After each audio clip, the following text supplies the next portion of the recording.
Ladies and gentlemen, today is entirely about sharing stories, and we have been incredibly privileged to be joined by a number of writers, authors and practitioners from across the platforms of storytelling. And we are about to be joined by an incredibly inspiring lady, Shrabani Basu, who's already been mentioned, Sunday Times best-selling author, and one of her books has been made into Oscar-nominated films. So I am absolutely privileged to welcome to our platform, Shrabani Basu. It's lovely to be here. Thank you, Ekla, for inviting me. This is my first time at the festival, in fact, at this fabulous location as well. Thank you all for choosing to come for literature and history over cricket. I know we're all scrolling. It's okay. I was scrolling a little while ago, so that's fine. But let's get into today. I'm going to talk about hidden histories, and I write non-fiction. And I like uncovering stories that aren't told. So I'll tell you a little bit about my journey and a little bit about the books I've written and how I came across them. So let's start. In December 2006, I found myself in Agra, not as a tourist guide looking, the Taj Mahal and the usual tourist attractions, but I was walking in a derelict graveyard. Cows were sitting around, lazily, stray dogs walking around. All around were crumbling graves. They were mostly unmarked. And I was looking for the grave of Munshi Abdul Karim, a man who had been really close to Queen Victoria for the last 13 years of her life. No one had heard of him in Agra. They didn't believe he was a real person. They didn't believe he had they didn't believe he had died there.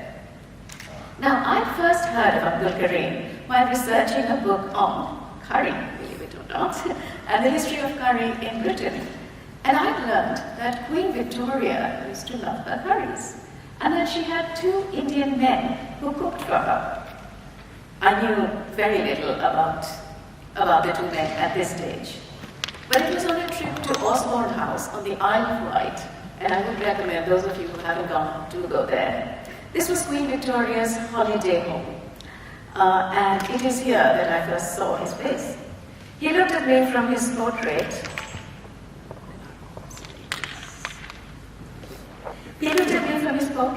And aroused my curiosity.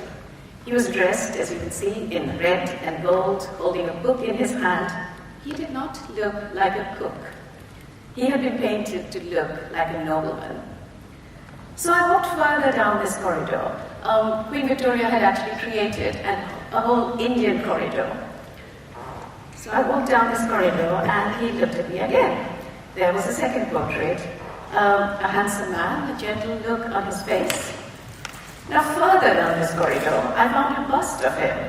He was there in various albums in Osborne House, participating in theatricals with other members of the royal family. He was clearly somebody important. And then came the clincher, upstairs in Osborne House, in Queen Victoria's bedroom. And this bedroom has been kept exactly like it was when she died. So it is what it was all those years ago. She died in 1901. So in her bedroom, above her bed was a photograph of Prince Albert, husband. And there's a dressing area adjacent to it. And in the dressing area, near the table, there were 3 photographs. So the top photograph was of John Brown. You might have heard of him. He was a Scottish servant with whom Queen Victoria had a relationship after Albert's death. And just below John Brown was Abdul Karim. This photograph, looking resplendent in his Indian clothes and smiling at the camera. And of course I knew at once that I needed to know more about this man. So, a few months later, I was in Agra, looking for the grave of a man who had modeled so grandly for his portraits, except that no one had heard of him, and no one knew where he was buried. So, I did what I do. I'm a journalist. I sort of contacted local journalists, and I said, help me with this. And we were prepared to scour the graveyards in Agra, looking for Abdul Karim's grave. 4 days later, my contact, he had a need. So we arranged to meet at the graveyard, and we were greeted by the elderly caretaker. He took us through this desolate graveyard that I described to this grave, and finally we saw it. It was a mausoleum, once grand, but now in ruins. And inside was the grave of Abdul Karim. The gravestone inscribed in Urdu with his name, titles, and a small eulogy. We had found the final resting place of a man deliberately erased from history. I knew, of course, then that I had to tell his story. What makes these hidden histories so compelling? And how do we uncover these stories buried deep in the sands of time? So this was the book, of course, I wrote, Victoria and Abdul, the story of the controversial relationship between Queen Victoria and an ordinary man from Agra in India. Abdul Karim had arrived. How did he arrive in Britain, of course? We had to start at the beginning. So he arrived in 1887 as a present for Queen Victoria's Golden Jubilee. When you're the Queen, you get presents like that. You get an Indian servant popping out, fully dressed, and there to wait on you. He was just 24 years old. Very quickly, the elderly Queen was drawn to him, and within a year, he was promoted to becoming her personal Indian teacher, and he was called the Munshi. The Queen wanted to learn Hindustani, which is Urdu, and to speak to him in his own language. His rise was meteoric. Soon he was made part of the royal household, which is the inner circle, the inner court around Queen Victoria. He was given land and houses and titles, and of course, this relation caused a storm in the court. So let's look at them here. You can see this photograph, how comfortable they are. There's an Indian tablecloth. There's a dog who looks equally cozy. You can make out from the body language of this picture that they are comfortable in each other's company. Now, so controversial was this relationship that when Queen Victoria died in 1901, her son, Edward, the new king, Edward VII, he ordered a raid on Abdul Karim's house, and he burnt all the letters Queen Victoria had written to him over the years. And the family, in front of this family, in Frogmore House, the family watched in tears as these dear Abdul letters that she had written over the years burnt in front of them. Some of them were signed with crosses for kisses. Others were signed in Urdu. In some she called, she said, your dear mother. Sometimes she said, your closest friend. That wasn't the end of it, of course. Abdul was then ordered to leave England and return to Agra. Basically, he was deported. Every effort was then made to erase his name from history, and I discovered that as you could see, they had very nearly succeeded. So when I decided to work on Abdul Karim, I knew that all the letters had been destroyed. It's not a great place for any historian to start. So of course I decided to go right to the top. I said, I'd go to Windsor Castle and I would see Queen Victoria's journals and also the Hindustani journals that she wrote, where she wrote in Urdu. Now this is a copy from her journals. This is actually her last entry. It was a shock to me that Queen Victoria learned to read and write in Urdu and could actually write half a page by the time, this is just before her death, in fact. So I had expected a few notebooks, few phrases, but the archivist wheeled in a trolley with 13 volumes. So she had written every day of her life that she had been with Abdul. And inside, this was a record of her daily life. And not just that, no Western biographer, and Queen Victoria has the largest number of biographies. No one had opened these books. I mean, the blotting paper fell out. They had not been opened for over 100 years. These journals were their private space. I went through all the 13 volumes. And you could see that this is a bubble they lived in, away from the palace, away from the household, away from the troublesome children. And it gave me a real insight into their relationship. But of course I had to build the story by looking not just at their inner world, but what the world is also saying about them. So one of my main sources was the Queen's physician, Sir James Reed. And from the detailed journals of James Reed, I learned about the plots against Abdul. I learned how they Some of you have seen the movie, some of you hopefully will, pick up a copy of the book and read it. So I don't want to give too much away, but the household plotted against Abdul. They decided to go on strike to bring him down. They even decided, they went up to the Queen and said, we would like you to step down on grounds of insanity. And then, Edward will step in. I mean, this was outrageous. No one had found these. And these were little diary entries in Dr. Reed's journals. So the doctor himself, he described the whole thing as Munshi mania. But also from the diary and the photographs, I could see that Abdul was having a very good time at the palace. So here he was, dressed in tweeds, which were cut Indian style. He was, he had a carriage to himself. He went fishing in the River Dee in Scotland. He went riding in the Highlands. So he was, he was enjoying himself. He was also putting on weight. As you can see the later photographs, he's put on a considerable amount of weight living in a palace. I also read the newspapers of the day that covered him, and crucially, the gossip columns, where he is described as the Brown John Brown. I read the letters and diaries of the ladies in waiting, all those who are associated with him, the Viceroy's letters, and everything basically helped to put this whole story together. And not just there, I scoured the menus in Osborne House, discovered that Queen Victoria, of course, ordered a curry every day. Now, how many of you would know that in the royal palaces, a curry was cooked every day for lunch? And her favorite curry, these are the menus from Osborne House, but chicken curry and dal. So really, nothing has changed over all these years. And every detail helped build this picture. Finally, of course, I traced his descendants in India and Pakistan and discovered his lost diary, which was kept by the family in Karachi. It was something the royal household had not been able to destroy. So here was Abdul's voice peeking through these pages, and I felt he's talking directly to me. This diary hadn't been touched. It was locked up in a trunk by the family. It had not been touched for over 100 years. It was like, for a historian, it was like finding gold. And there was a line in the diary right at the opening, and I'll read this to you. It said, I should be well contented if the perusal of this little work be attended with some interest or pleasure to the person into whose hands it may chance to fall. And that was me. So I could tell his story. The whole story was told, and Abdul's place was restored in history.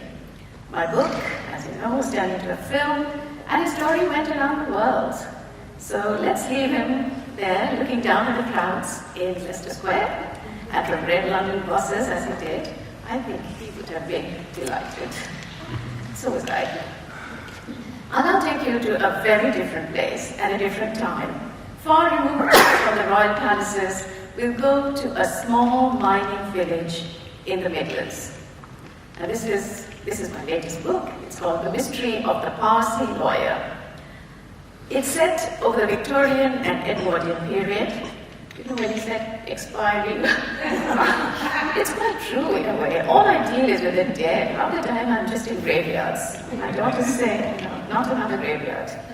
So anyway, so this is the book about the Parsee Lawyer. But who is this mysterious Parsee Lawyer of the title? Well, his name was Judi. He was a 28-year-old lawyer who lived in the village of Great Worthy, which is near Birmingham. It's in Staffordshire. And his father was the vicar of Great Worthy. Now, in 1903, George was accused of a ghastly crime. He was tried, he was imprisoned, and while he was in prison for 7 years, he wrote to the only person he felt could save him. He wrote to Arthur Conan Doyle, the creator of Sherlock Holmes, and he said, "Help me clear my name."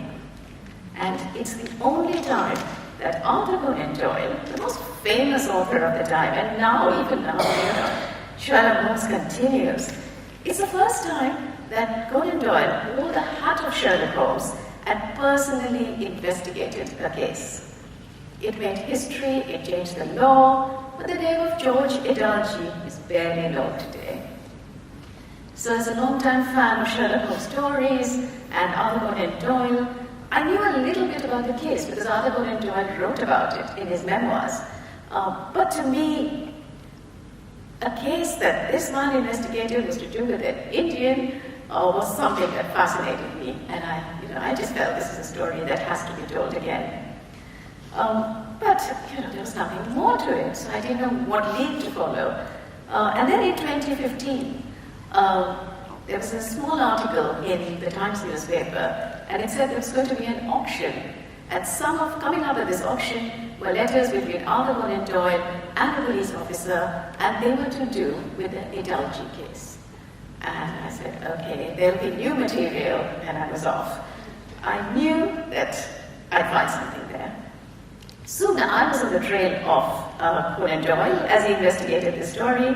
I was entering this mining village of Staffordshire, the world of George Idalji. But of course I wanted to know more. How did this family come to live in Great Hurley?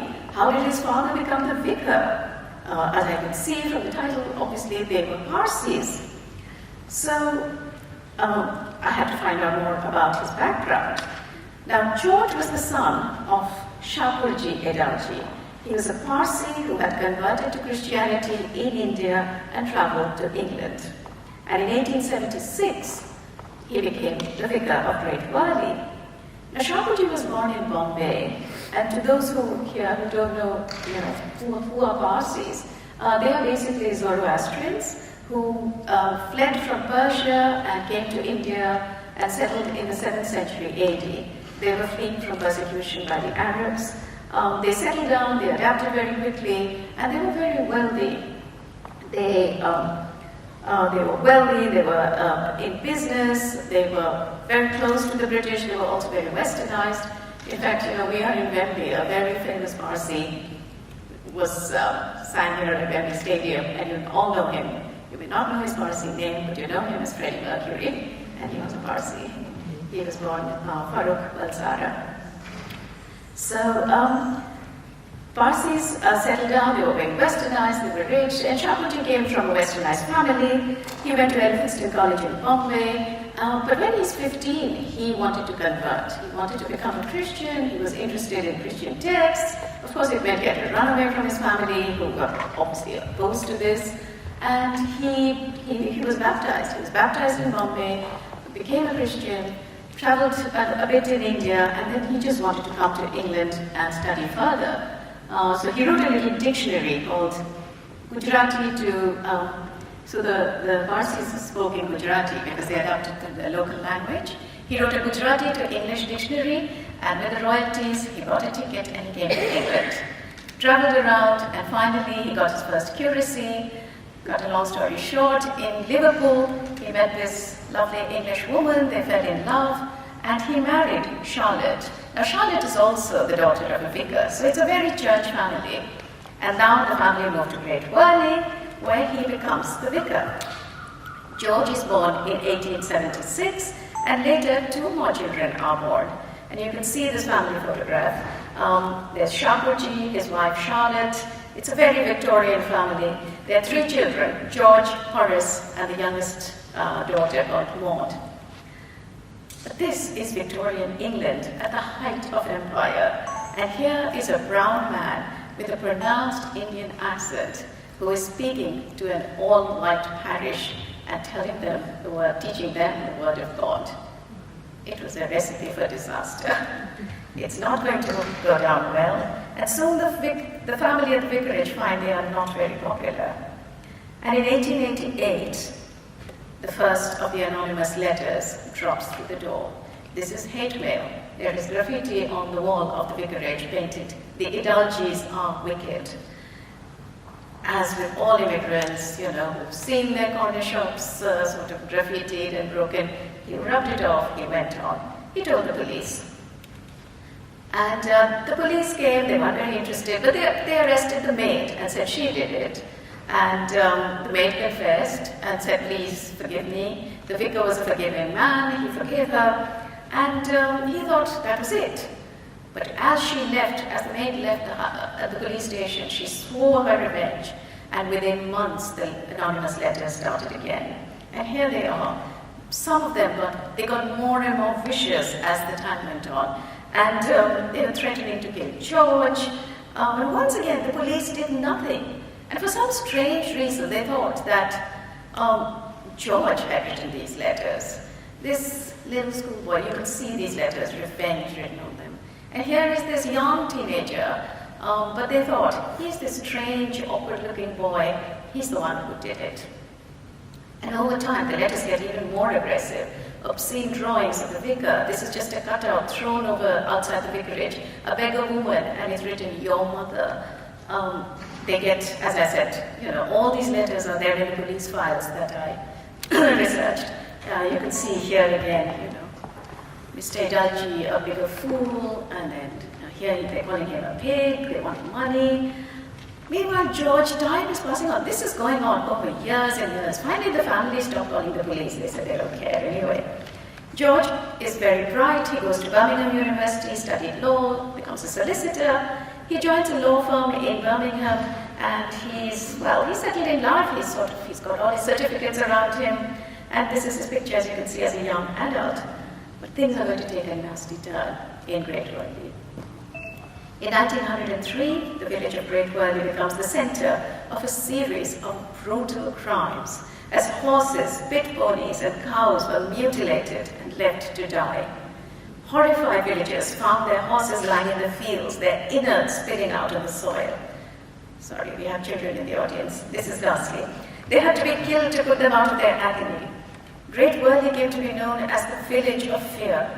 Every attack followed the same pattern. The killer came in the dead of night, slashed the animals, and left silently. The police were absolutely clueless. They could do nothing to catch the killer. And, the press started labeling him the Worthy Ripper. This had happened just a few years after London's Jack the Ripper, so it all just sort of fed into this atmosphere of fear. And of course, when there is fear and the police can't do anything, what happens? Rumors start spreading. And when rumors start spreading, who do you suspect? It's this odd family in the vicarage. It's this man, an Indian man, it's his English wife, it's these three, what they call half-caste children, and they think this family did it. The police, of course, as I said, they're clueless, they're searching.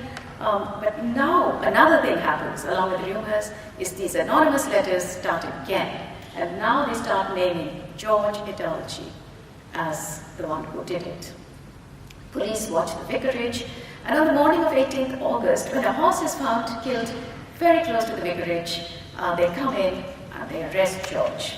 So George is arrested from his office in Birmingham. He's there, as you can see, these are the police pictures. And the trial takes place. It takes place in Stafford over 4 days. Crowds pour in from the neighboring villages. He's the talk of the town, this odd-looking man, this Indian man, this Parsee, and he's done these devious crimes. And of course the press, which I read extensively, the coverage of this, they focus entirely on his appearance and describe him as the mysterious Oriental. So the Daily Gazette wrote about his swarthy face with its full, dark eyes. Here's a picture of him, prominent mouth, small, round chin. His appearance is essential Oriental in its stolidity. Another local paper reported, the average rustic can see no good in a foreigner, and Asiatic comes in the guise of an emissary of the devil. So you can imagine the coverage going on here. Many believe that Parsees, who actually worship the fire and the sun, regularly carry out nocturnal sacrifices of animals. So it's ignorance, it's complete ignorance going on, but this sort of feeds into the story. The press are taken around the sites.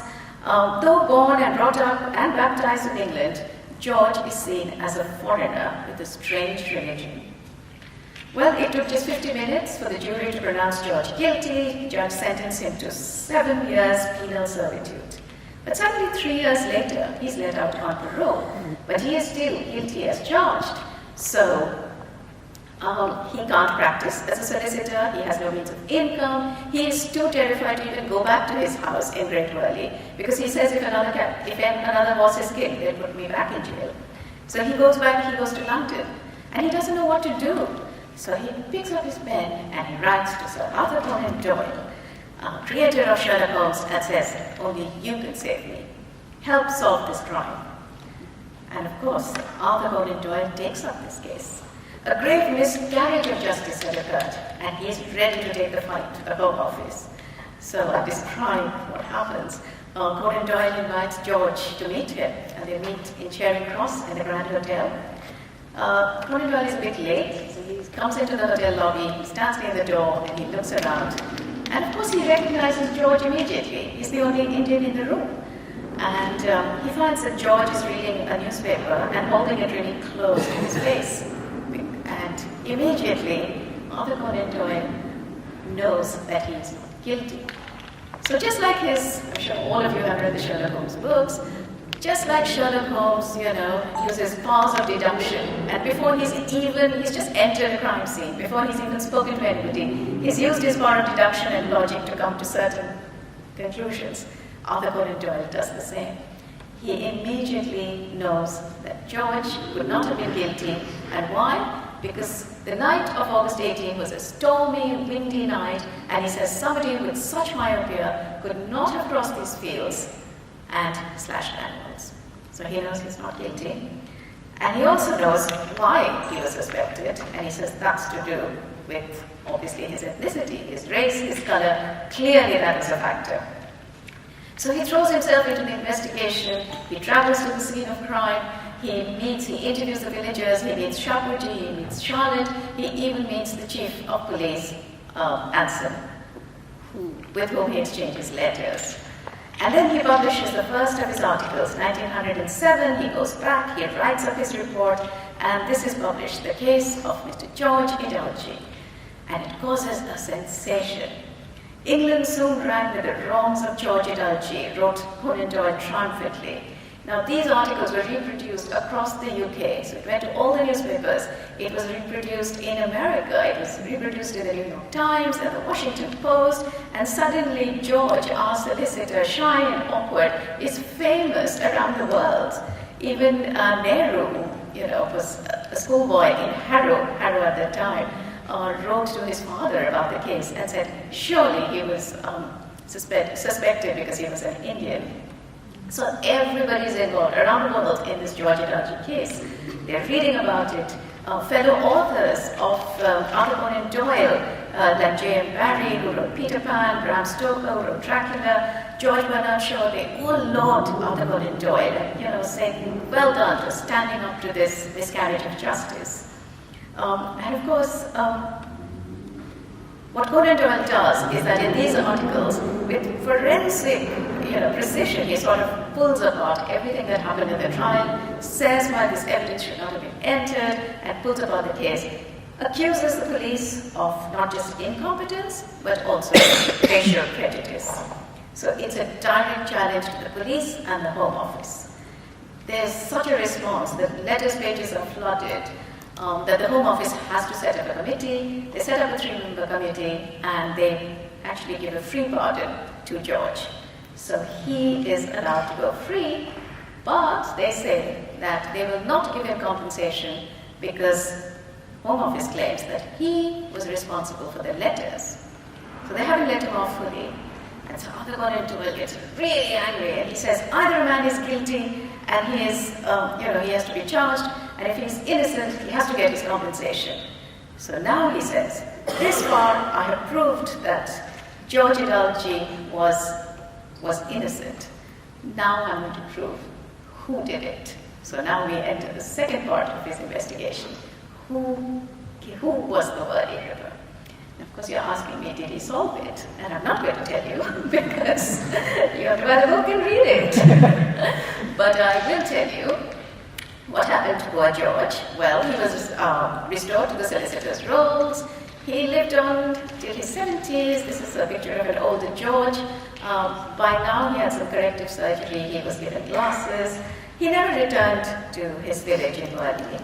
And the Idalji affair, which was so famous at the time, was completely forgotten, even though this great novelist championed this cause. Both Abdul Karim, whose grave I found, and George Idalji, they lived very different lives. They moved in different circles, but there is one thing in common that they had. Both suffered racism. Both were linked to very famous people, but both were forgotten in history. In the case of Abdul, he was deliberately erased. George Dalji was simply lost.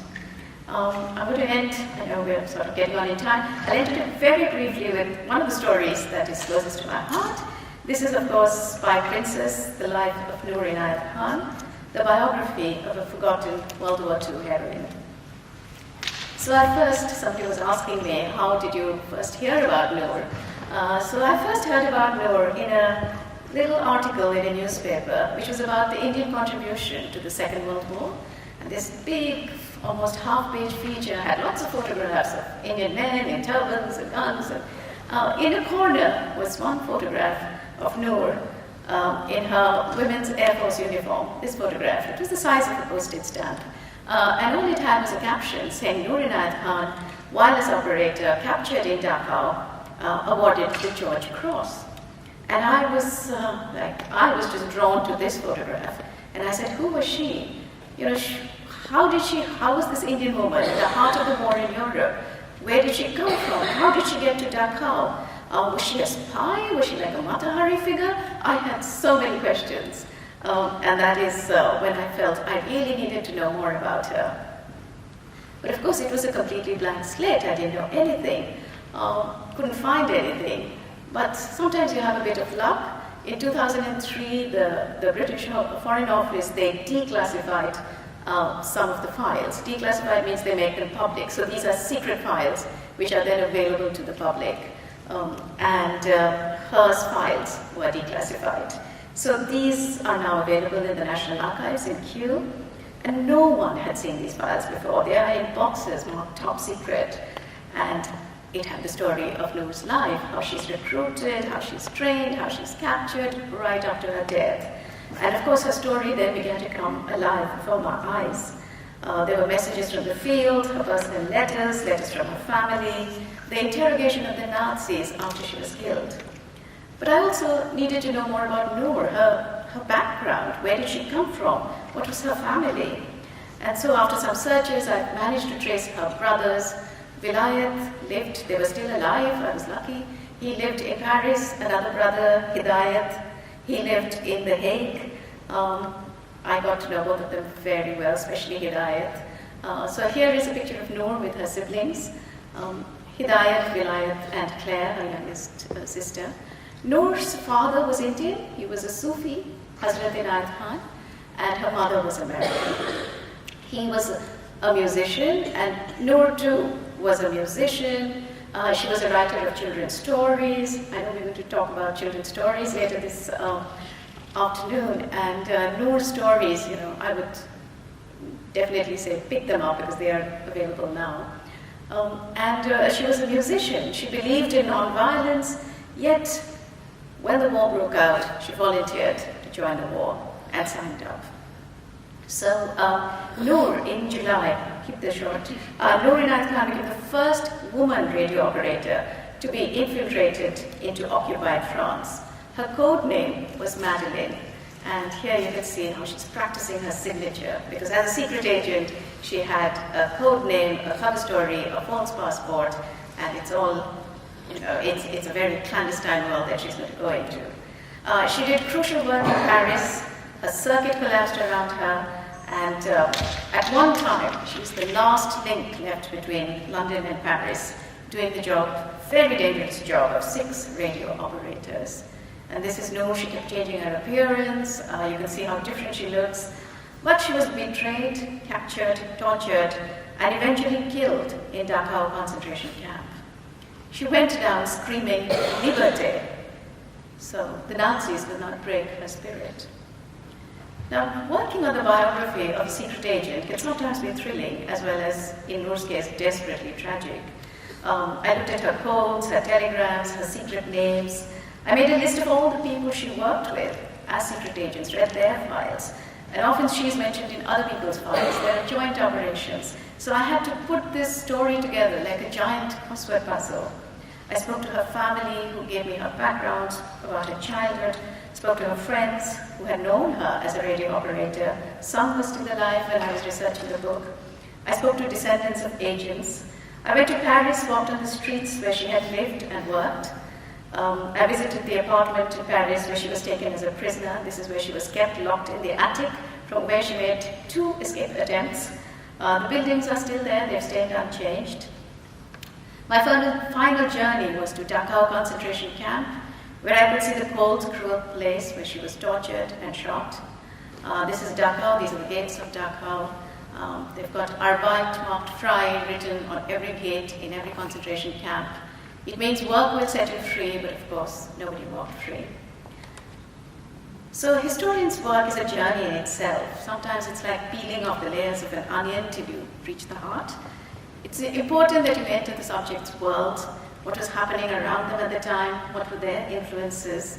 From Noor's birth in Moscow to her violent death in Dachau, I had to follow a thread and see why she did what she did and how she found the courage to do it.